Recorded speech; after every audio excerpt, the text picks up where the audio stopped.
So we'll move on to the account of the marriage of Rasulullah sallallahu alaihi wasallam to Khadijah. But before that, what happened was Rasulullah sallallahu alaihi wasallam, when he was around the age of 25, he did business for Khadijah radiallahu anha, and he ran the business alongside Khadijah's servant known as Seerah. And the business yielded a lot of profit, which is unusual to the previous businesses run for Khadijah by other men, and the reason for this obviously was because of the news about Rasulullah sallallahu alaihi wasallam in Mecca, his sincerity, his honesty, his uprightness, and his truthfulness. So Khadijah would later on send a message to Muhammad sallallahu alaihi wasallam about her interest in marrying Mohammad sallallahu alaihi wasallam, and this marriage was facilitated. This proposal at this point was facilitated by Khadija's confidant, whose name is Nafisa, and the marriage produced 6 children: Al-Qasim, who was a male, Zainab, a female, Ruqayya, Fatima, Kulthum, and Abdullah. And the only surviving of these children was Fatima, whom the lineage of Rasulullah sallallahu alaihi wasallam will continue from there. When Rasulullah sallallahu alaihi wasallam was around the age of 30, as reported by Ibn Sa'd in his Tabaqat, he says that Al-Walid bin Mughira, who was one of the leaders of Quraysh, he led the reconstruction of Al-Kaaba with other members of Quraysh, whereupon Rasulullah sallallahu alaihi wasallam had the honor to place the black stone in its place upon completion of the reconstruction of Al-Kaaba. And prior to Rasulullah sallallahu alaihi wasallam being given the honor to place the black stone in its place, they've had they were about to go to war as to who will place the black stone in its place, and Allah Azza wa Jalla ordained a decree that Rasulullah sallallahu alaihi wasallam will be the one to place the black stone in its place. So the next phase, the next account which we will be glimpsing through, is about something that Ibn Ishaq mentions about some 4 men who left polytheism in search of truth. And these are some of the events that occurred before Rasulullah sallallahu alaihi wasallam received revelation. And we'll understand why this sequence of me glimpsing through makes more sense. We've covered event that occurred before his birth, after his birth, before we are now at the phase of event that occurred before prophethood. Ibn Ishaq, he mentions some 4 men who left polytheism in search of truth in Mecca. And these 4 men are Waraqah bin Naufal, who is said to be the cousin of Khadijah radiallahu anha, Ubaydullah bin Jahsh, Uthman ibn Uwayrith, and Zayd bin Amr bin Naufal. I'm just going to glimpse through, the account of these 4 men. Waraqah bin Naufal, he left polytheism for Christianity, and he studied it thoroughly until he mastered, the scripture of Christianity. And he was the first person Khadijah consulted when Rasulullah sallallahu alaihi wasallam received revelation, and he confirmed Rasulullah sallallahu alaihi wasallam prophetic status. That was Waraqah bin Naufal. The next person is Ubaydullah bin Jahsh. Ubaydullah bin Jahsh, he accepted Islam after Rasulullah sallallahu alaihi wasallam received revelation, and he was one of the first group to migrate to Abyssinia with his wife Habiba bint Abu Sufyan, and he would later on leave Islam for Christianity. And Ubaydullah bin Jahsh died as a Christian in Abyssinia.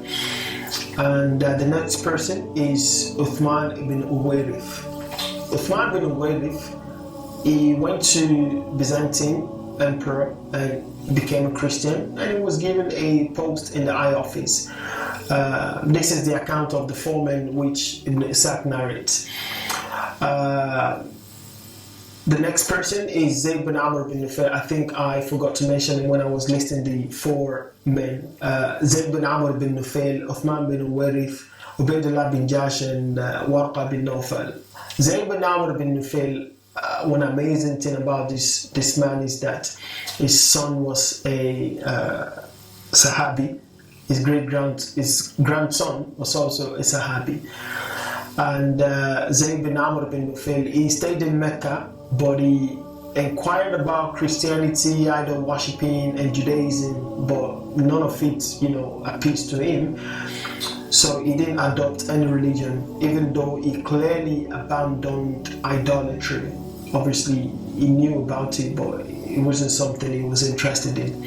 And what Zayd bin Amr bin Nufail used to do is that he would not eat from, foods or meats offered for idols, and he would also rebuke the Quraysh for the polytheistics way.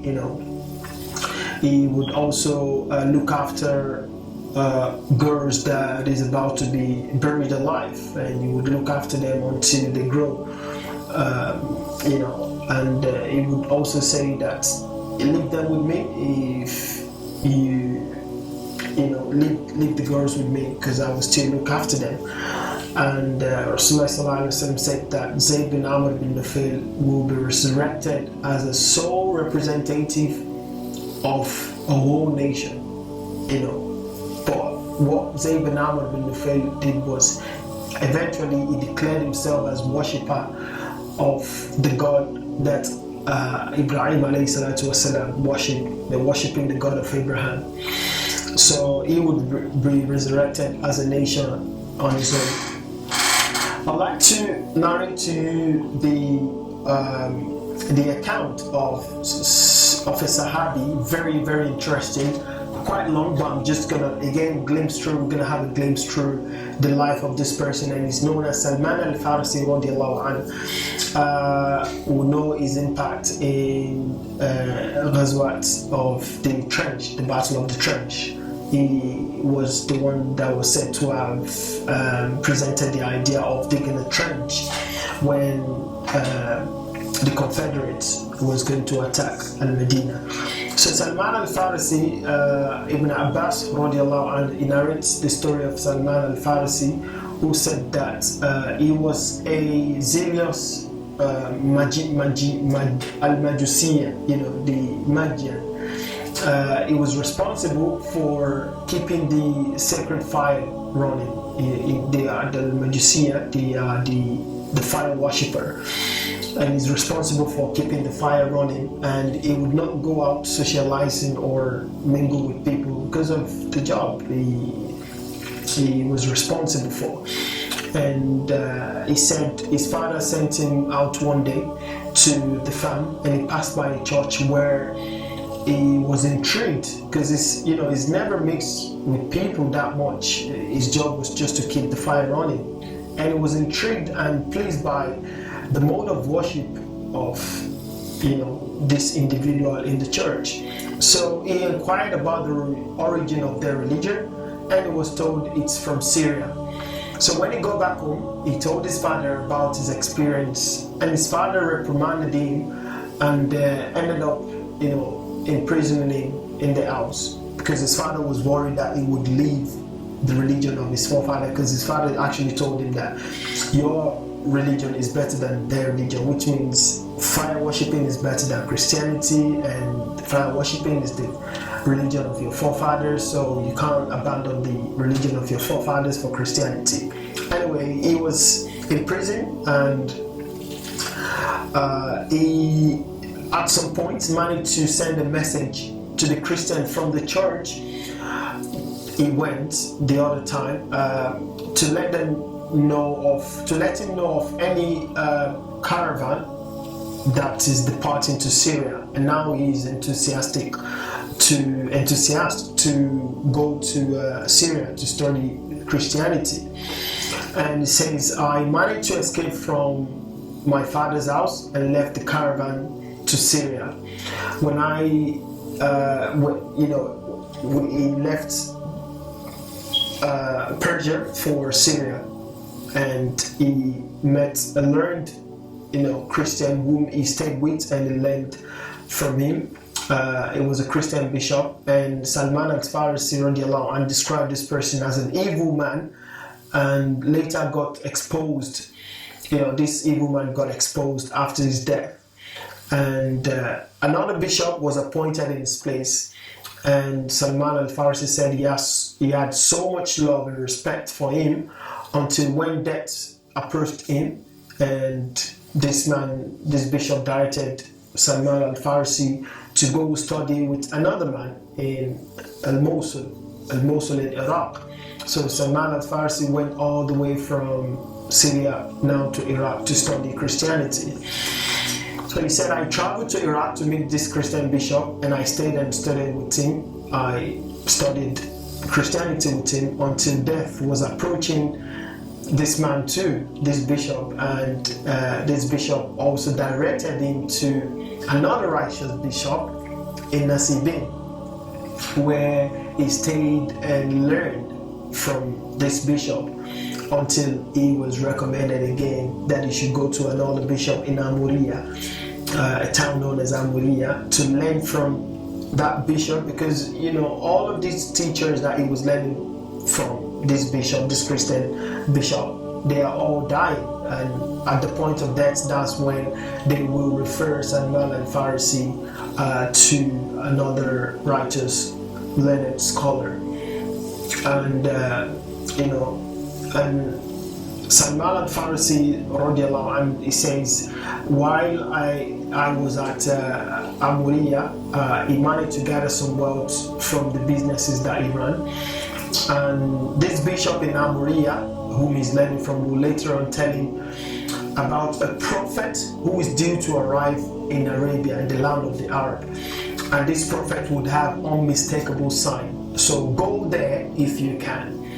And after the death of this bishop, Salman Al-farisi embarked on a journey to the Arab land, and unfortunately he was sold as a slave. When he got to Arab land, he was sold as a slave in a town called Wadi al-Qura, because one of the descriptions given to him, he found the description of the land, how it will look like, because it will have palm tree, and he thought Wadi al-Qura was the land.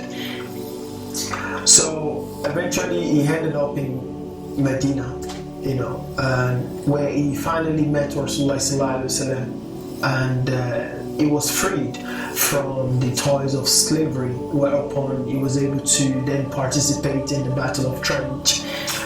And again, like I said, I'm just cutting short all of this explanatory behind the event that occurred, but I'm just pointing out the main key events that occurred from the series of aspects of events that Salman Al-farisi radiallahu anhu he experienced. So these are the events that occurred right from before the death of Rasulullah sallallahu alaihi wasallam. We talked about the Jurhum tribe, we talked about the Quza'a tribe, all the way to the Qusayb al-Kalab. We talked about Banu Hashim, how Banu Hashim had Shayba. We talked about Shayba being brought from Medina to Mecca, how he got the name Abdul Muttalib. And we also talked about the event of Abraha trying to destroy Al-Kaaba, and the men who converted their previous way of life, like polytheism, to monotheism, and up onto Salman Al-farisi. Now the next account which we will be glimpsing through is the Revelation period. But I will stop here and inshallah.